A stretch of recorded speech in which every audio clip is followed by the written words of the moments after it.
Fala investidor, tudo bem com você? Aqui é o Jimmy. Hoje nós vamos falar das operações com opções de Najinarras. Vou te apresentar quem que é, caso você não saiba, mas basicamente é essa pessoa aqui. Najinarras é um investidor que na década de 80 teve 7% da Petrobras, 12% da Vale.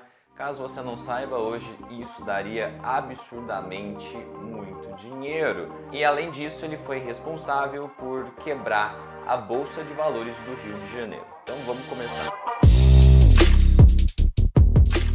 Então hoje a gente vai falar desse cara icônico, ele é meio mitológico no mercado financeiro e muitos de vocês talvez não o conheçam. Eu vou apresentar para vocês, mas aqui a gente já começa só para você entender o drama, o tipo de manchete que ele causava na época. Isso aqui é uma manchete recente, né, da onde contaram a história dele, mas basicamente era esse tipo de coisa que ele fazia. Najinarras fez a bolsa subir 2000% e logo em seguida quebrou o mercado, que ele foi responsável por fazer a Bolsa do Rio simplesmente fechar. O dia que ele parou de cumprir com as suas obrigações, ele fazia várias operações. Um dia ele ficou inadimplente, nesse dia foi numa sexta-feira, na segunda-feira a Bolsa do Rio de Janeiro já não abriu. Então foi essa situação maluca. Aqui até disseram, né, quanto que daria, quão rico ele seria hoje em dia. Para ter 7% das ações da Petrobras e 12% da Vale,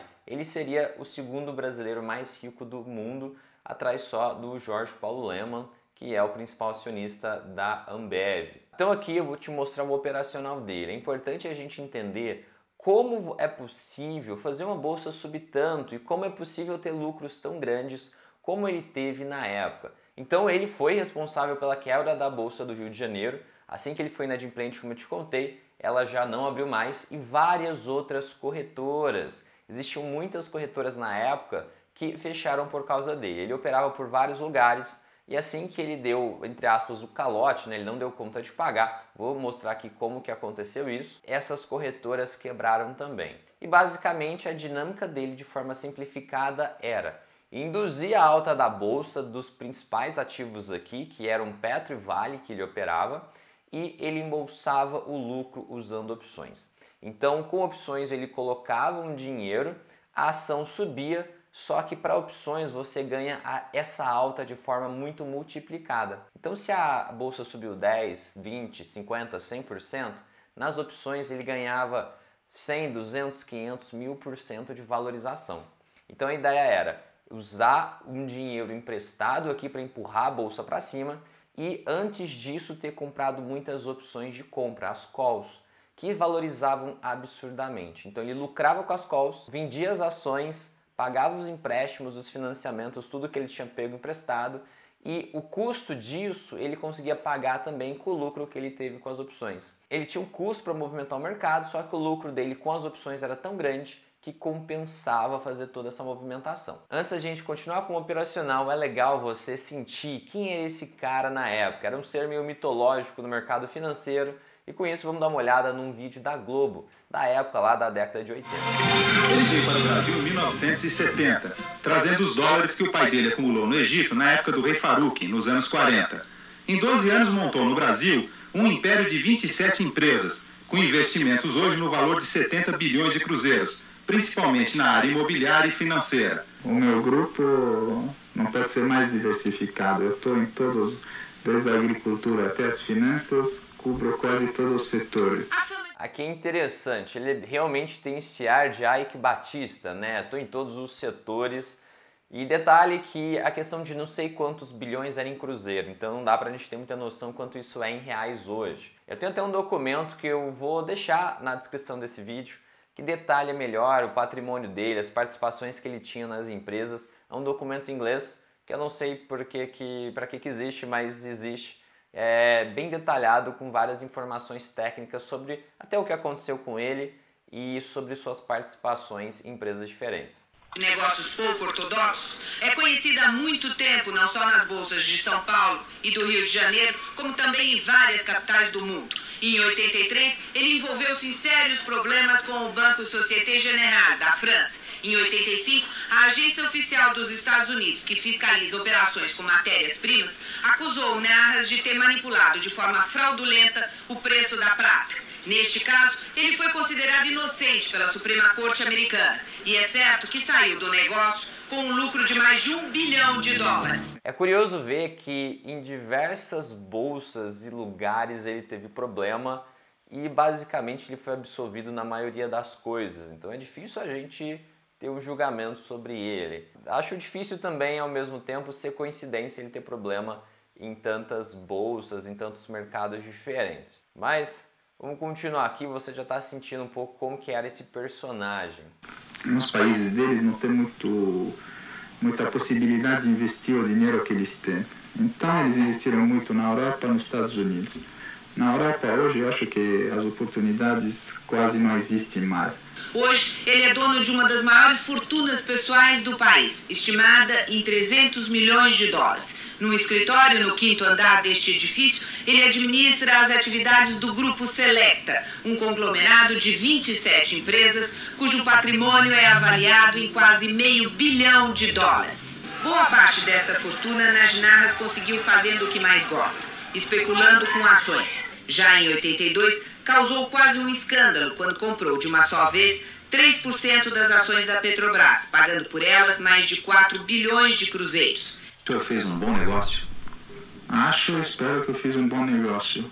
Consegui comprar 3% da maior companhia brasileira a um preço que eu considero muito baixo. O valor patrimonial da ação é de 37 cruzeiros, sem contar as reservas de petróleo que ela tem.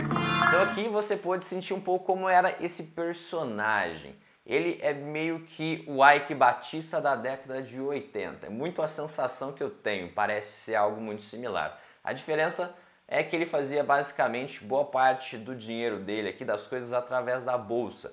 Ele manipulava a bolsa de um jeito, o Eike Batista apresentava lá seus PowerPoints e as pessoas acreditavam e davam um valuation muito grande para suas empresas. Então é parecido aqui, mas é um pouco diferente. Então vamos seguir aqui e ver um pouco do operacional, do que ele fazia e no final o que ele fez, até onde deu errado. O operacional dele é se alavancar o máximo possível para movimentar ações. Então primeiro ele pegava empréstimo em diversas instituições financeiras para comprar ações. Não só empréstimos comuns, fazia uma série de financiamentos. Ele tinha um bom relacionamento com vários bancos e corretoras. E com isso ele conseguia uma margem, né? Ele conseguia um limite muito grande para operar e deixava as ações ali de garantia. Ele tinha um combinado muito forte com as instituições financeiras. Antes dele comprar as ações, o que ele fazia? Ele comprava muitas opções, ele comprava muitas calls. Então ele ia para o mercado de opções, que é o mercado onde ele realmente tinha os grandes ganhos. O resto era para mover o mercado, porque se você move o mercado e depois você sai, meio que você devolve parte que você ganhou. Só que no caso dele, ele estava posicionado em opções, o que garantia para ele um lucro muito interessante. Tem um ponto aqui bem complicado, que é ele fazer isso tudo de forma, eu não sei se eu posso falar fraudulenta, mas aparentemente é fraudulento, porque ele comprava através de diversas corretoras, através de empresas que ele controlava também. Então ele fazia uma espécie de triangulação. Criou-se até um termo aqui que é Zé com Zé. A operação Zé com Zé quer dizer que ele está operando com ele mesmo. Então ele fazia operações com ele mesmo. Ele era o cara que estava comprando a ação e ele era o cara que estava vendendo. Ele fazia isso através de várias frentes, né? Laranjas, empresas, corretoras.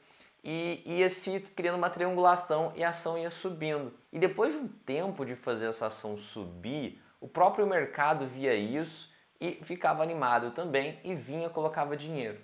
Então ele criou um círculo de alta, um círculo meio que virtuoso para a ação subir. E com isso ele fazia as ações subirem de forma extraordinária, absurda, que hoje em dia seria impossível porque hoje o mercado é muito grande, precisaria de muito dinheiro para fazer isso. Então ele fazia essas compras através de várias corretoras, usando várias empresas, e corretoras laranjas, né? Alguns lugares chamam as corretoras que ele usava de laranja.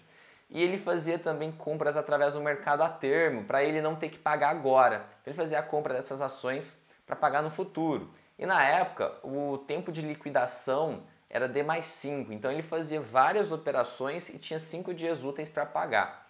Então ele jogava as coisas para frente, em outras palavras, isso é alavancagem, é operar com dinheiro que você não tem. Então ele operava com 10 vezes, 20, 30, 50 vezes mais do que ele tinha para empurrar a ação para cima. E com o que ele tinha mesmo, o que ele fazia? Ele comprava calls, ele comprava opções.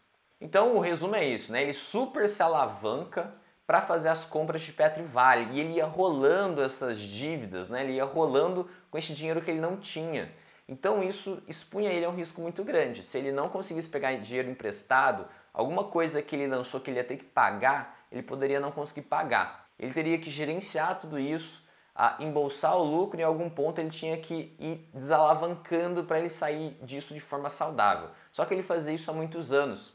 E ele começou a fazer isso na própria Bovespa, que era a Bolsa de São Paulo. O pessoal da Bovespa começou a atrapalhar ele a fazer isso. Então o que ele fez? Ele focou tudo na Bolsa do Rio de Janeiro, que existia na época e não movimentava muito dinheiro, era um mercado bem menor. Então, como eu te disse, ele super se alavancava, embolsava o lucro que ele tinha nas opções, ele usava desde cheque e via que se ia ter dinheiro para pagar no futuro, né? Emitia um cheque sem fundo, e no final ele via se ia conseguir esse fundo ou não, ele arrumava financiamento bancário, operava a termo, ele usava esse prazo de liquidação D+5 e se aproveitava dessa questão do mercado ser pequeno. Tem um artigo no Jus Brasil que alguns estudantes de direito fizeram sobre o caso Nas Narras por ser emblemático. Vou pegar um pedaço aqui para a gente ver. Então, como eu citei para vocês, conforme mencionado anteriormente, as opções de compra foi o meio através do qual Narras mais aumentou sua fortuna. Após comprar infinitas, porque era a quantidade muito grande, de opções de compra da Petrobras, o investidor precisava se movimentar para que os preços das ações subissem. Entretanto, para isso era necessário manipular o mercado passando desapercebido.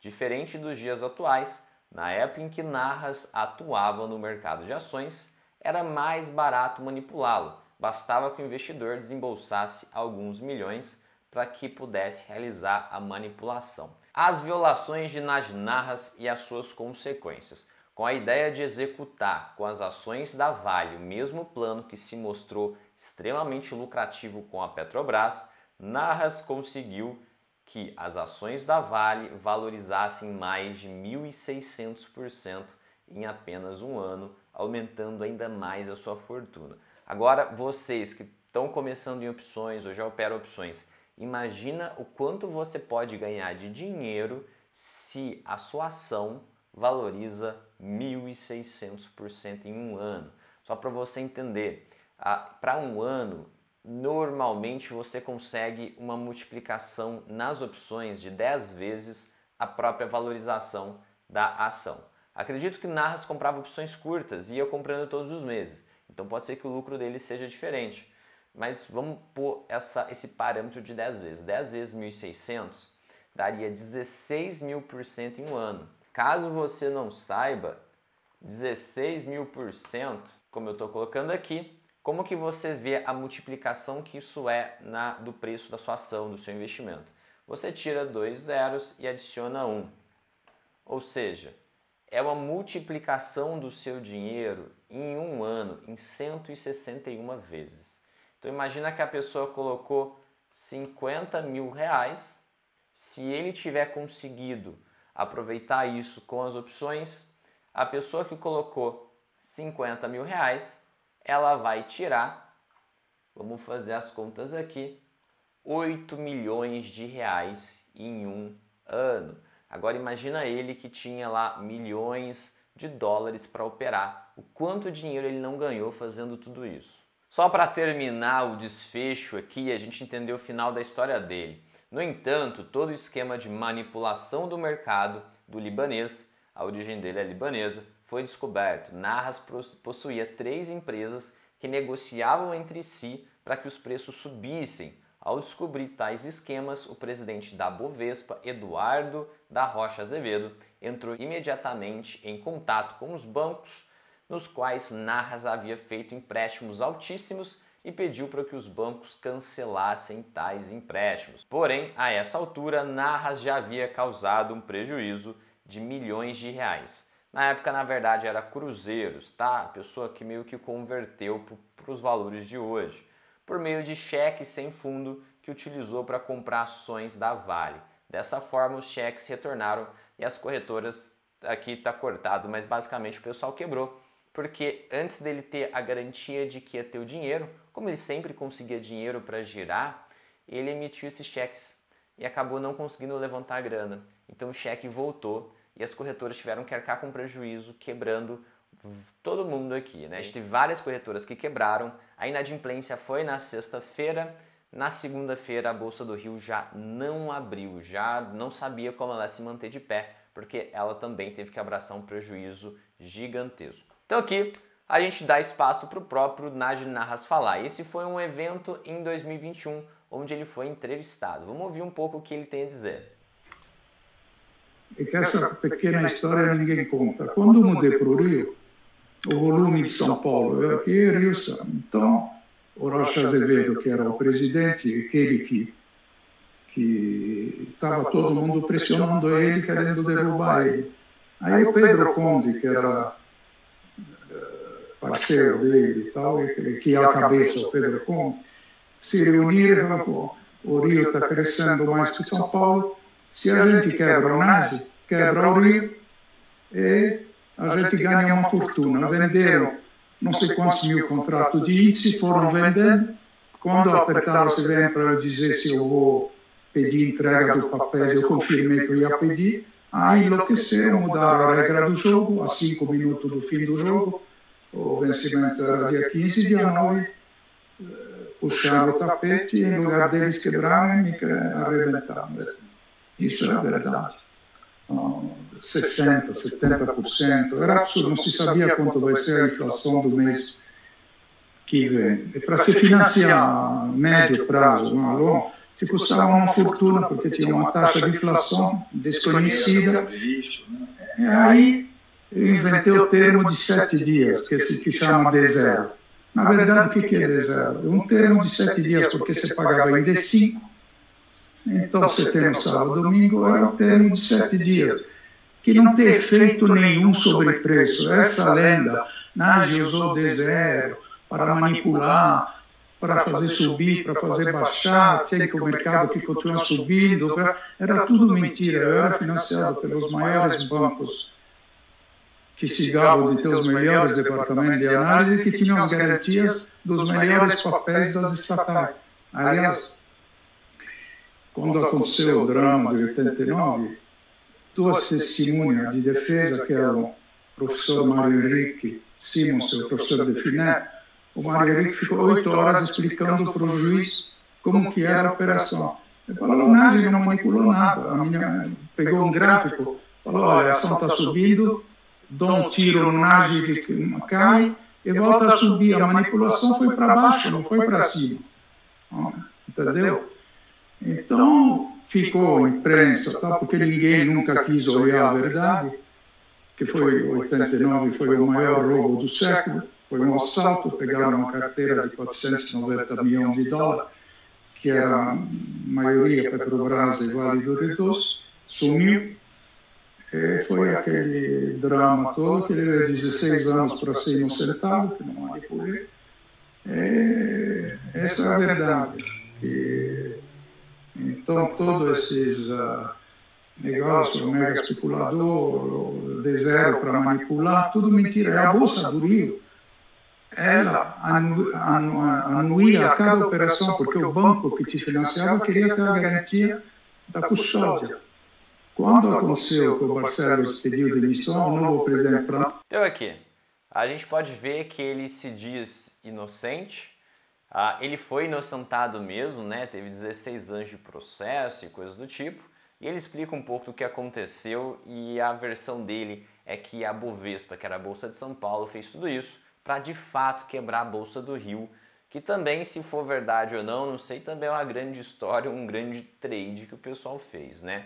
Tentou ferrar o Nagy Narras, que movimentava muito dinheiro, e com isso a Bolsa do Rio teve que arcar com parte aí do prejuízo e não aguentou manter as portas abertas. O que é verdade, o que não é, não sei, coloquei a versão aqui dos dois, né? A versão corrente principal que a gente vê na mídia e a versão aqui do próprio Najinarras, e a gente vê aqui as operações e a gente consegue tirar alguns aprendizados do que aconteceu com ele e de como ele operava. Então o fim que levou Najinarras foi basicamente, ele estava no meio dessas operações, onde ele estava super alavancado, tentando ganhar um bom dinheiro com as opções, e aconteceu o seguinte, né? O presidente da Bovespa sabia que ele fazia, porque também ele começou operando na Bovespa e ele mudou para a Bolsa do Rio. Então o pessoal da Bovespa sabia como as coisas funcionavam.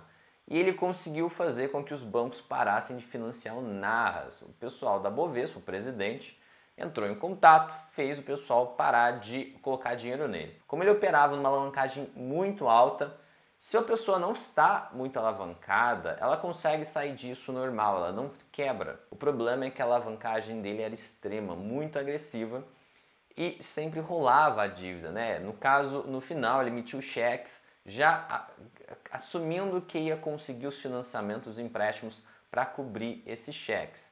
Ele não conseguiu cobrir a posição, não pagou, isso gerou prejuízo para várias corretoras e para a própria Bolsa do Rio, e todo mundo teve que fechar as portas. Então o final foi basicamente isso que ele contou. Ele foi confiscado a sua carteira aí de quase 500 milhões de dólares para compensar os prejuízos.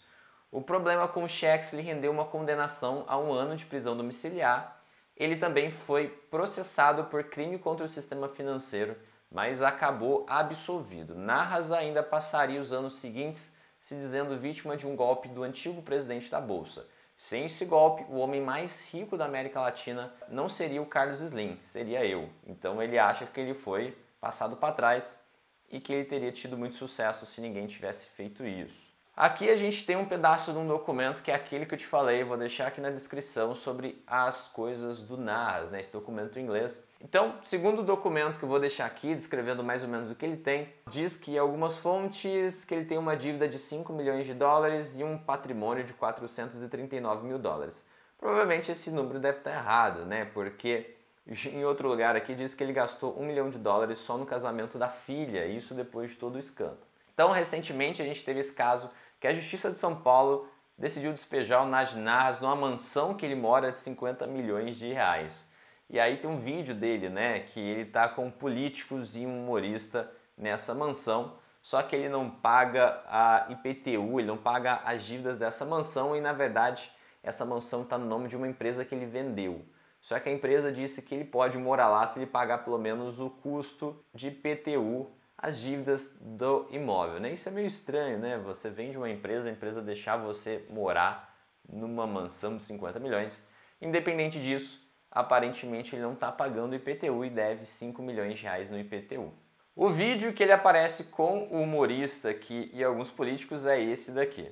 Tanto creme branco, estou acostumado só com leite condensado só, ok? E no tocante ao presidente, eu tenho que agradecer você demais, porque tu salvou o careca de levar uma hemorroida, porra.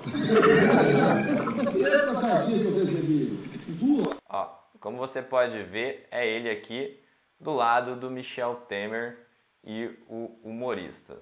Não vejo problema nenhum, não estou julgando nada, só estou te mostrando isso aqui que é um vídeo que tem na internet. Eles estão rindo da imitação do Bolsonaro. Achei que era uma infantil, né, Maria, cara? Tô achando que foi o Michelzinho que mandou pra mim. Cadê a parte que eu combinei contigo de queimar esse terra? Cadê a parte que eu combinei de botar as perucas do Fux? Cadê a parte que eu combinei de botar o pau de arara na face das 3 poderes e dar de chibata no ombro para deixar de mais? Assim não vai dar.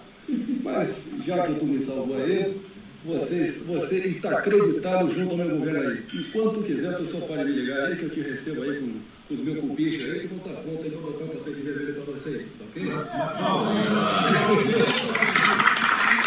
Então, Najinarras, ele continua muito bem relacionado. O final aqui, só para você saber, em 2008, isso aqui é uma matéria do Globo, né? Em 2008, Narras chegou a ser preso pela Polícia Federal durante a Operação Satyagraha, que à época era um dos desdobramentos das investigações a respeito do mensalão. Ele era investigado por suspeita de usar informações privilegiadas do mercado de ações para lavar dinheiro em paraísos fiscais, segundo o Ministério Público Federal. O empresário foi solto depois de uma decisão do Supremo em 2011, o STJ anulou as investigações da Operação Satyagraha. O Supremo confirmou a decisão em 2015. Então a gente tem o Supremo aqui, os grandes tribunais acabando com grandes investigações ou coisas do tipo desde bastante tempo, né? E caso você não saiba, né, essa operação é um desdobramento do Mensalão. O Mensalão foi, segundo a Wikipédia, um escândalo de compra de votos que ameaçou derrubar o governo do Lula, né, nosso atual presidente. Então foi escândalo de compra de votos do primeiro governo Lula. Conclusões que a gente tira de tudo isso, dessa história, né? Se você tiver um cenário provável do que vai acontecer com a ação, no caso ele tinha um cenário provável, bem provável, né? Que era a ação subir. Então, se você tem um cenário provável, você compra opções. Opções é a melhor ferramenta para você ganhar dinheiro se você tem eventos, você tem cenário. Inclusive, fiz uma aula ao vivo essa semana com os meus alunos mostrando um operacional e eu expliquei bastante nisso. Eu expliquei bastante sobre essa situação de que se você tem um evento provável, a melhor forma de ganhar dinheiro é com operação com opções. Foi exatamente isso que o Nagy Narras fez a partir do pressuposto que as ações iriam subir. O ponto é que o jeito que a ação subiu talvez não foi o jeito mais legítimo, mas caso você acredite que ela vai subir, você vai ganhar mais dinheiro com as opções. E a segunda conclusão que a gente tira, a alavancagem é perigosa. Se você se alavancar demais, não importa que você é o Nagy Narras, não importa que você é o Eike Batista, não importa que você janta com o presidente, não importa que você seja o grande amigo do atual presidente ou de qualquer outro político, não adianta, você consegue quebrar mesmo assim. A gente viu isso também não faz muito tempo, um fundo de um dos ministros da economia, um dos primeiros, acho que é do governo Lula, do governo Dilma, alguma coisa assim, pessoal extremamente bem relacionado, com muito dinheiro, e conseguiram quebrar usando uma alavancagem de uma forma errada. Então, não importa o quão grande você consegue quebrar usando alavancagem. Então, se for alavancar, tem que saber muito bem o que você está fazendo. De preferência, use opções, só que de forma saudável, de forma controlada, de forma limitada. Se alavancar demais com outras ferramentas além das opções, não compensa, mesmo para o maior dos tubarões, e o maior cara da bolsa era o Nagy Narras, e mesmo assim ele se ferrou. Não tem como colocar a culpa em outra pessoa, porque se ele estava alavancado, alguma coisa poderia acontecer. Você fica muito frágil, muito exposto. Então aqui a conclusão, você precisa aprender opções para aproveitar os cenários onde você tem alguma convicção, que você analisa que tem uma probabilidade maior de acontecer, você acertando, você ganha muito dinheiro com isso, usando as opções, e não se alavanque, não fique descoberto, não fique muito exposto, tome cuidado, tenha gerenciamento de risco e gerenciamento de dinheiro. Pessoal, vim aqui para lembrar vocês que dia 17 de outubro a gente vai abrir as inscrições do curso Estratégia SEO. Eu sei que muitos de vocês estão esperando, eu estou recebendo mensagem todos os dias, então marca a data e se inscreve aqui embaixo, eu vou deixar o link para você deixar seus dados. É um curso que te leva do zero ao avançado, você tem acesso à comunidade de todos os alunos, inclusive os alunos veteranos que operam já muito bem opções. Você tem acesso à assessoria OTM especializada em opções. É um curso onde você aprende o básico de investimentos e você vai até chegar na minha estratégia, inclusive você tem acesso às minhas operações da minha carteira pessoal. Tudo que eu faço, eu posto para vocês que estiverem no curso Estratégia SEO. Então vou deixar o link aqui embaixo, só você clicar e vir participar da nossa live, vai ser dia 17 de outubro, basicamente é o mês que vem. Um grande abraço. É isso que eu queria passar para vocês, a história desse ser mitológico do nosso mercado. Espero que vocês tenham gostado. Se gostou, deixe um gostei. Se você for novo no canal, seja bem-vindo. Aqui você vai aprender bastante sobre o mercado de ações em geral e principalmente sobre as opções. Então, se você ainda não se inscreveu, se inscreva aqui embaixo, ative as notificações para não perder os próximos vídeos. Muito obrigado, meu amigo investidor, por estar aqui comigo até agora. Um grande abraço e até o próximo vídeo.